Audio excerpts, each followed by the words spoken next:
Dear students and parents, so మాట ముచ్చట కార్యక్రమంలో మన ముందు ఈరోజు Divyani information technology IT recently BTech మన ఏసీ ఇంజనీరింగ్ కాలేజీ నుంచి పాస్ అయింది. ఈ అమ్మాయికి యాక్సెంజర్లో అసోసియేట్ సాఫ్ట్ ఇంజనీర్ జాబ్ కూడా వచ్చింది. ఈ పాపని ఎంట్రీ చేయడంలో తను చేసిన ప్రాజెక్ట్ నాకు బాగా నచ్చింది. ఆ ప్రాజెక్ట్ ఏంటంటే యానిమల్ అలర్ట్ డిటెక్షన్. సో దాని గురించి పాపతోటి డిస్కషన్ నేను చేయాలనుకుంటున్నాను. So congratulation Divyani. ఏం లేదు, నీ ప్రాజెక్ట్ నాకు బాగా కొంచెం ఇంట్రెస్టింగ్ అనిపించింది. నీ ద్వారా ఆ రెండు ప్రాజెక్టుల గురించి విందామనుకుంటున్నానమ్మా. Hello sir. So my project was about animal alert detection system. So here like there are different types of animals. One is domestic and the other is wild animals. So if domestic animals are around us, it's not so harmful, they are safe. But if wild animals are around you, it's really hard and it's difficult to even survive there.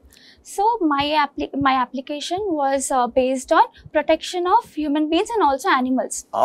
Animals because even we have to take care about them also. So if suppose they enter into our locality in any colonies or in the forest areas where they should actually not be, will get so immediately you'll get the alert that there's an animal here. అంటే అక్కడ మీకు domestic animal wild animal అని కూడా ఏమన్నా తెలుస్తుందా? If it's a cat or a dog, that is not harmful, right sir?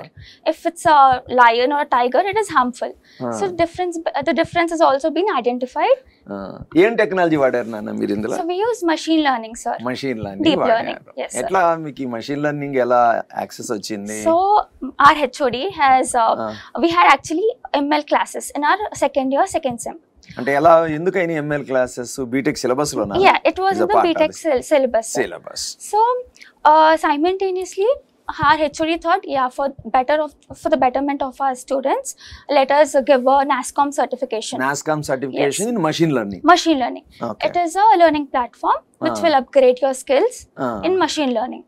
So it really was helpful because you have a lecturer in the class who will explain you about machine learning, and other side also NASSCOM certification. Hands on అనుకోండి. Yes, it was hands on sir.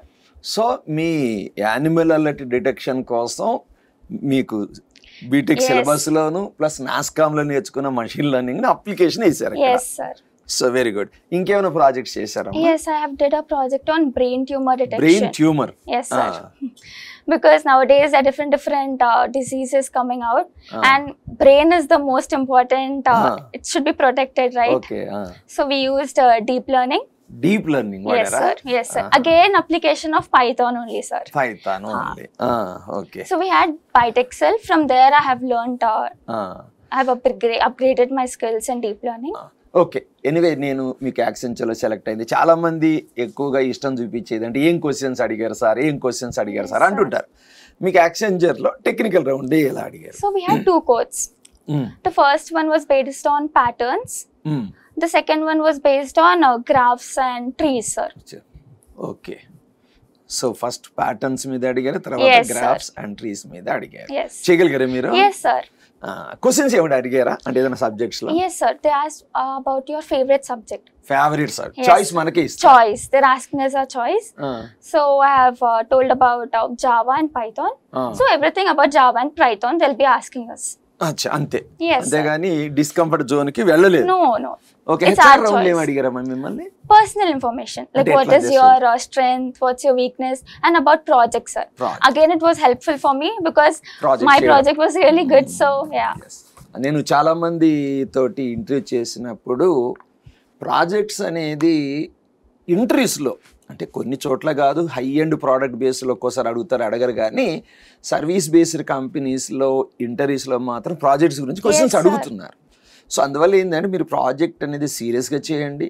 Interview పోయే ముందు ఒక్కసారి brush up చేసుకోండి. అసలు entire project first page to last page మనసుకి పెట్టుకుంటే so మీకు అక్కడ అది టెక్నికల్ రౌండ్ కావచ్చు, హెచ్ఆర్ రౌండ్లో కానీ మీకు బాగా ఉపయోగపడుతుంది. దివ్యాని, ఎనివే నీ ప్రాజెక్ట్ గురించే నేను నాకు ఎక్కువ ఇంట్రెస్ట్ ఉండి నిన్ను పిలిపించాను. సో జూనియర్స్కి నువ్వు ఇచ్చే సలహా ఏంటమ్మా? Mainly sir, every company will ask first round as aptitude. So aptitude is very important because you have to first clear the first round. You need to brush up your skills in aptitude, and we have the best sir, Hemant sir, will be giving so much in detail about aptitude. So concentrate on aptitude, then also on your academic subjects. Yes sir. Okay. So anyway నేను conclude చేసే ముందు తన ప్రాజెక్ట్లోని ఒక practical application. ఇప్పుడు చాలామంది అడవి బిడ్డలు Mulugu forest, మన నాగర్ కర్నూలు అచ్చంపేట దగ్గర కూడా అడవుల్లో ఉంటుంటారు. కొంతమంది కాలనీలు కూడా ఈవెన్ సిటీ సరౌండింగ్స్లో కూడా కొన్ని గేటెడ్ కమ్యూనిటీస్ ఊరికి చివరి వస్తున్నాయి, సిటీకి చివరి వస్తున్నాయి. సో అలాంటి గేటెడ్ కమ్యూనిటీలు ఈ మధ్య నేను విన్నాను, పులులు కూడా అక్కడ నుండి వస్తూ ఉన్నాయి. సో ఈ అప్లికేషన్ ద్వారా మనము ఆ యానిమల్ అలర్ట్ డిటెక్షన్ వస్తుంది. సో దానివల్ల మనుషుల ప్రాణాలు అదేవిధంగా జంతువుల ప్రాణాలు కూడా విలువైనవి. సో ఒక రకమైన ఉభయతారకంగా నీ యాప్ బాగా ఉపయోగపడుతుంది. భవిష్యత్తులో ప్రాక్టికల్గా కమర్షియల్ ఫ్రంట్లో కూడా రావాలని కోరుకుంటున్నానమ్మా. Thank you. All the best దివ్యాండి.